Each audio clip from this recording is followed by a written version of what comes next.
बिस्मिल्लाहिर्रहमानिर्रहीम। अस्सलाम वालेकुम। Welcome to my channel all in one. Viewers, कैसे हैं आप सब? उम्मीद है आप सब खैरियत से होंगे। व्यूवर्स, आज मैं आपके साथ जो रेसिपी शेयर कर रही हूँ वो बहुत ही ज़बरदस्त है। ईद स्पेशल रेसिपी है। ईद पे गेस्ट आते हैं तो मज़े मज़े के खाने सर्व किए जाते हैं और चटपटे से। तो उसी सिलसिले में मैं बना रही हूँ काले चनों से चाट।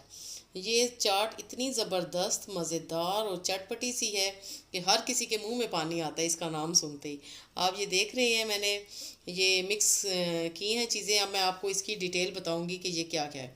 व्यूअर्स, मैंने सबसे पहले ईद के लिए 2 किलो काले चने, इनको मैंने सहरी के टाइम बॉईल कर दिया था। और फिर मैंने सुबह उठ के इनको उबलने के लिए एक बड़े पतीले में रख दिया क्योंकि इनकी क्वांटिटी ज़्यादा थी। तो इनको अच्छे से आपने बॉईल कर लेना है। देन मैंने 2 किलो आलू लिए, उनको बॉईल किया और क्यूब्स में काट लिए।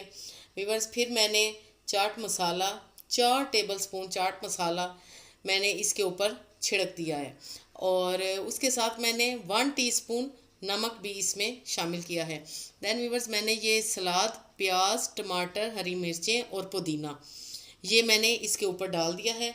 अब वीवर्स, मैं आपको बताती हूँ कि मैंने ये इमली की ये चटनी बनाई है। तकरीबन कह लें ये पल्प है इमली का ना। इमली 1 पाव इमली ली थी मैंने और उसको भिगो के मैंने गुठलियाँ अलग कर दी हैं।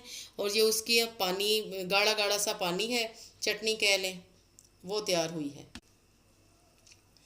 व्यूअर्स, अब मैं इसको मिक्स करती हूँ और ये इमली का जो पल्प है इसको मैं डालती हूँ, पानी इमली का।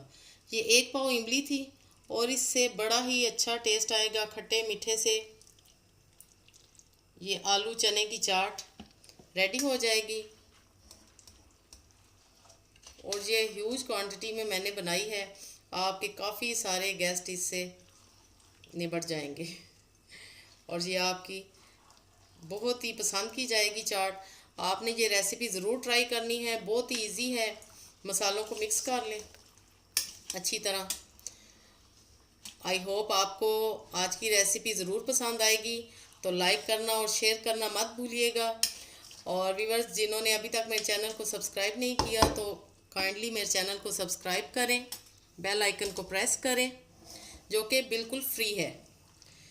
तो उम्मीद है आपको पसंद आएगी आज की रेसिपी। ओके देन, अल्लाह हाफिज़, स्टे ब्लेस, अपनी दुआओं में याद रखिएगा। ईद मुबारक।